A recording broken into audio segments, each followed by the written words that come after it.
ചങ്ങരംകുളത്ത് തോണി മറിഞ്ഞുണ്ടായ അപകടത്തിൽ 2 പേർ മരിച്ചു. കല്ലൂർമയിൽ നീലയിൽ കോൾപ്പടവ് കായലിൽ ഇന്നലെ വൈകിട്ടായിരുന്നു അപകടം. 3 പേർ സഞ്ചരിച്ച തോണിയാണ് മറിഞ്ഞത്. ഒരാളെ രക്ഷിച്ചു.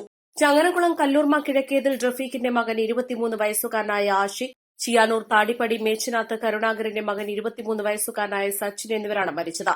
ചിയാനൂർ കുന്നക്കാട് പറമ്പിൽ സുന്ദരന്റെ മകൻ പ്രസാദിനെയാണ് നാട്ടുകാർ രക്ഷിച്ചത്. ഇയാൾ ചങ്ങരംകുളത്തെ സ്വകാര്യ ആശുപത്രിയിൽ തീവ്രപരിചരണ വിഭാഗത്തിലാണ്. ഞായറാഴ്ച വൈകിട്ട് 5ഓടെയാണ് അപകടം നടന്നത്. സുഹൃത്തുക്കളായ ഇവർ സഞ്ചരിച്ച തോണി താഴ്ചയുള്ള ഭാഗത്തെത്തിയതോടെ മറിയുകയായിരുന്നു. ചതുപ്പും ചണ്ടിയും നിറഞ്ഞ ഭാഗത്ത് നീന്താൻ കഴിയാതെ മൂവരും മുങ്ങിത്താഴ്ന്നു.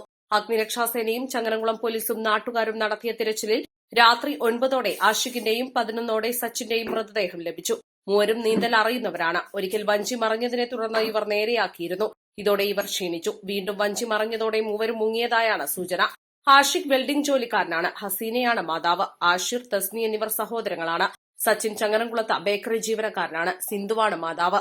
സ്നേഹ, സനിക എന്നിവർ സഹോദരങ്ങളാണ്. East Live, Edappal.